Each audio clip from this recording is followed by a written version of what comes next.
Bonjour, Chantal Binet de Divinity and Grace.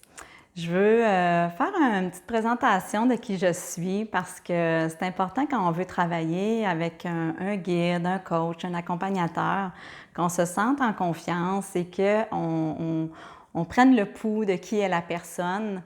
C'est super important. Et je pensais le faire de cette façon-là parce que quand on lit des fois des écrits, ça nous donne un certain sentiment, mais quand on a en personne, en direct, la personne, bien, je pense que ça donne encore une meilleure résonance. Donc, un peu pour vous donner du background dans mon cas, côté académique dans le fond, pour que vous sachiez un petit peu d'où je viens. Moi, j'ai toujours eu la passion des humains au plus loin que je me souvienne. J'ai toujours aimé aider les gens et j'ai toujours occupé différents postes qui m'ont amené à accompagner les gens, les amener à s'éveiller, les amener à s'élever, à développer leurs talents, à avoir confiance en eux. Donc, j'ai fait longtemps de l'intervention psychosociale avec des jeunes décrocheurs. Moi, j'ai un bac en relations industrielles, en gestion des ressources humaines, donc je voulais devenir gestionnaire. Donc, j'ai été conseillère en gestion des ressources humaines, je suis devenue gestionnaire aussi. Mais j'aimais beaucoup enseigner, j'aimais beaucoup donner de la formation. Quand j'ai entendu parler du coaching en 2002, eh bien, j'ai fait comme un petit virage, on peut dire, professionnel. Je suis retournée aux études pour aller faire l'équivalent d'un bac et d'une maîtrise en coaching de gestion et d'affaires parce que je voulais accompagner les gestionnaires. Comme j'avais été gestionnaire quelques années, j'avais trouvé quand même ça des bons défis et j'aurais donc aimé avoir quelqu'un qui m'accompagne dans mes tout débuts. Je suis devenue une jeune gestionnaire à 28 ans. Donc, ça pour dire que quand j'ai vraiment eu le coup de foudre quand j'ai entendu parler du coaching, puis à l'époque, il y avait juste une seule université de coaching qui existait, qui était la Coach University. Alors, j'ai fait... et c'était un cours qu'on pouvait faire à notre propre rythme. Alors, au lieu de le faire en 3 ans, je l'ai fait en 2 ans. Puis après ça, je suis allée me spécialiser avec une autre organisation, Successful Professionals, qui j'ai fait une autre année avec eux pour développer justement davantage le coaching d'affaires. Moi, ce qui m'intéressait beaucoup, c'est de développer l'aspect gestion chez les gens, l'aspect leadership. Alors, donc, j'ai toujours bâti mon entreprise en élargissant davantage mes services avec du coaching individuel, du coaching d'équipe, les dirigeants, les gestionnaires, peu importe de quelle organisation qu'ils arrivaient. Et c'est ma passion depuis 19 ans. En fait, ça fait 19 ans le 12 février 2021. Et à travers ça, mais en parallèle, je vais dire ça comme ça, j'ai toujours eu une curiosité, moi, sur le sens de la vie. J'ai toujours été ce qu'on appelle une seeker, quelqu'un qui cherche à comprendre qu'est-ce qu'on fait ici. J'avais 4 ans, puis je me posais déjà ces questions-là, savoir qu'est-ce qu'on fait ici, c'est quoi la Terre, pourquoi on vient au monde ici, qu'est-ce qu'on vient faire ici. Donc, j'ai toujours cherché, j'ai toujours eu une grande quête spirituelle. Donc, j'ai toujours été une avide lectrice, j'ai toujours pris des cours en parallèle de ma carrière, qu'on peut dire, professionnelle. Et ça me nourrissait vraiment profondément. Je vous dirais que vers l'année 2012, dans l'année 2012, aujourd'hui, je peux considérer que c'était le début de la nuit noire de l'âme qui fait partie des phases de l'éveil de la Kundalini, donc un éveil de conscience. Puis quand je regarde ma vie, je vous dirais qu'il y a peut-être à différentes étapes de ma vie, à partir de 15 ans, j'ai eu déjà de ces étapes-là qui m'ont fait me questionner encore plus, puis qui m'ont fait vivre différentes situations et qui venaient me prouver, dans le fond, qu'il y avait plus grand, il y avait autre chose que qu'est-ce qu'on comprenait de notre existence ici sur Terre. Donc, la vie fait bien les choses. Il n'y a pas d'hasard dans la vie. En parallèle, dans mon coaching, les gens souvent arrivaient avec une dimension, avec une curiosité de mieux se comprendre, puis de mieux se développer, puis eux aussi étaient curieux, puis la spiritualité arrivait souvent dans nos conversations. Fait que je vous dirais que ça fait déjà une bonne dizaine d'années à l'intérieur de mon coaching de gestion et leadership que ces conversations-là se faisaient. Donc, j'accompagnais déjà les gens à être davantage en équilibre dans leur chemin de vie, puis de comprendre davantage peut-être qu'est-ce que la vie les amenait à développer et peut-être à laisser tomber aussi.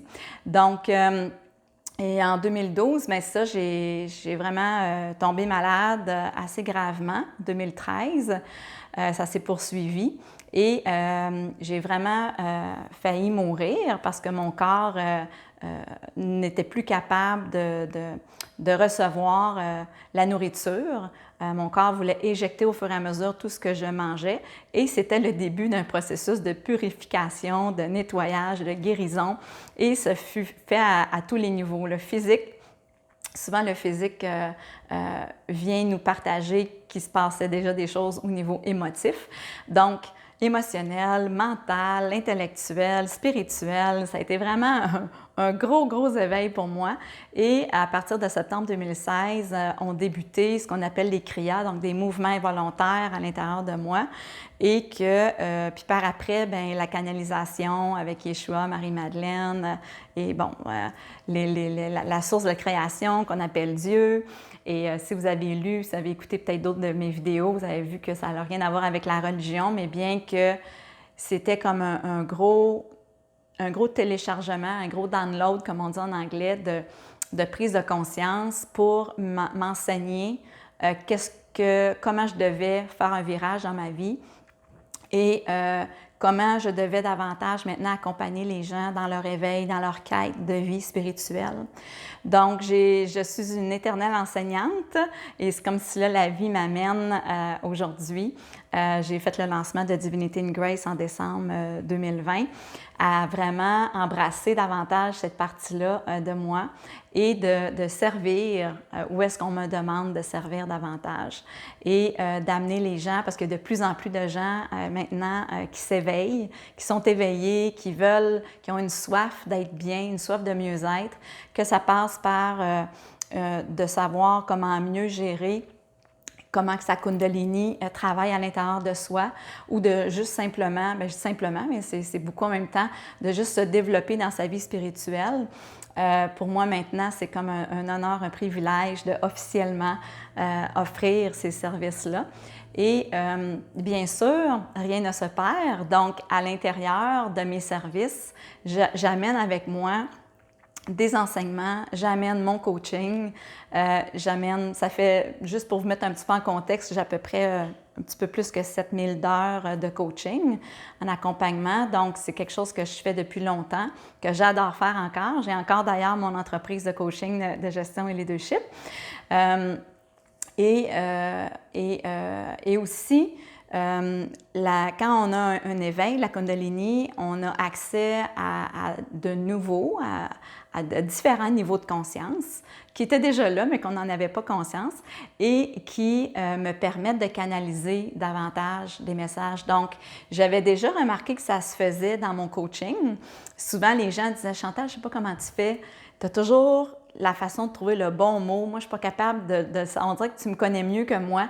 Donc, j'ai toujours, on dirait que ça ne vient pas de moi. » J'étais comme pas capable de le nommer, mais là, maintenant, je le sais qu'officiellement, c'est ça. Donc, des fois, c'est de la clairaudience, des fois, c'est de la clairvoyance. C'est beaucoup de clairsentience dans mon cas. Et donc, à travers mes services, moi, dans le fond, je suis au service de qu'est-ce qui veut émerger, de qu'est-ce qui veut être partagé. Donc, je suis la messagère aussi.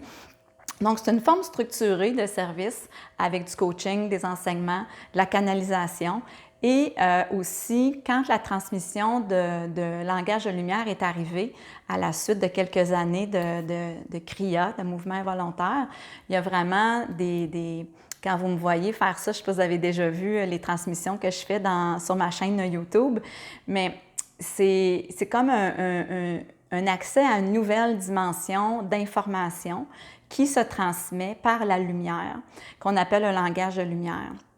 Et pour bien comprendre ça, pour bien comprendre qu'est-ce qui se passe en dedans de moi, je suis allée chercher des études avec Jamie Price, qui a été vraiment une bonne professeure pour moi dans les derniers mois, qui m'a aidée à comprendre le phénomène, si je peux appeler ça comme ça.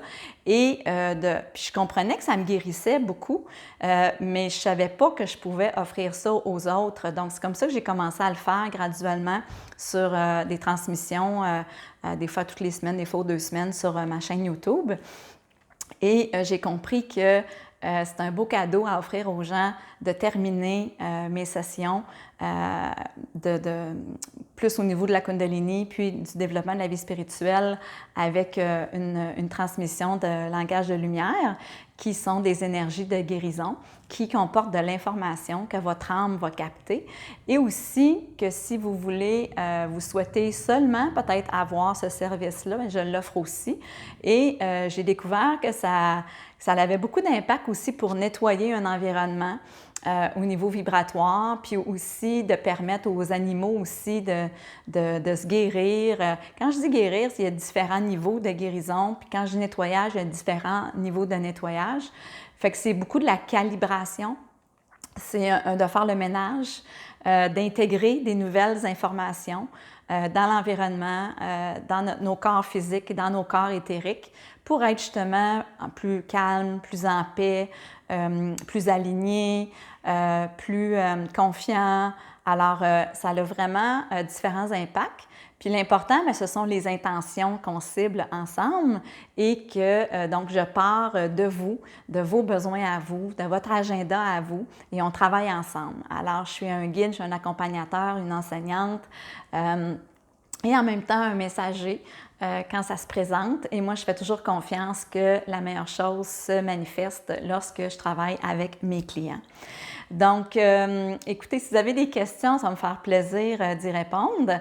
Et puis, ça me fait vraiment chaud au cœur que vous soyez ici. Si vous êtes ici, c'est parce que de un, vous êtes dans votre propre quête. Alors, de un, je vous félicite dans le sens que je souligne ce bel engagement, ce signe d'amour envers vous-même. C'est super important de devenir son meilleur allié, la meilleure maman possible, le meilleur papa possible pour nous-mêmes. Et ça me touche que vous pensiez à moi aussi. Pour moi, c'est un privilège de travailler avec les gens. C'est pas tout le monde qui va travailler avec moi. Je ne suis pas faite pour travailler avec tout le monde non plus. Alors, c'est important d'être un bon match. Alors, vous allez voir qu'il y a des petites questions là, si vous voulez réserver une session avec moi auxquelles répondre. Et puis, ça me donne un peu un aperçu. Et puis... Et sachez que c'est ça, mon engagement est total envers vous, que vous décidiez de prendre une session, 3 sessions ou un package un peu plus élaboré. Et aussi, je veux offrir des sessions de groupe. Je verrai quelle fréquence à laquelle j'offrirai ces sessions-là, mais je pense que c'est aussi une belle occasion d'offrir à plus de monde qui peuvent peut-être moins s'offrir mes services en individuel, d'avoir accès à ces enseignements-là et aussi de ne pas se sentir isolé. Parce que des fois, quand on est sur une quête de vie spirituelle ou qu'on est dans un éveil de Kundalini, on se sent plus seul, puis on n'est pas toujours à l'aise de partager ça avec des gens qui ne sont pas là dans leur vie, sans jugement, et aussi qui ne comprennent pas ce qu'on vit. Alors pour moi, c'est de créer un environnement sécuritaire, sain, nourrissant, nourricier, pour venir vraiment vous accompagner, vous guider et de vous aider à faciliter votre processus.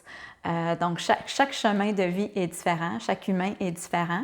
Donc, l'important, c'est qu'on parte du moment présent, qu'on cible vers où vous voulez aller, qu'est-ce que vous voulez combler entre le moment présent, puis qu'est-ce que vous voulez vivre. Et puis, on regarde ça ensemble et puis on travaille ça en intégrité. Alors, sur ce, je vous remercie d'être ici. Et puis, encore une fois, si vous avez des questions, ça va me faire plaisir d'y répondre. Alors, vous pouvez là, interagir avec moi à travers l'adresse courriel que vous allez trouver sur mon site web.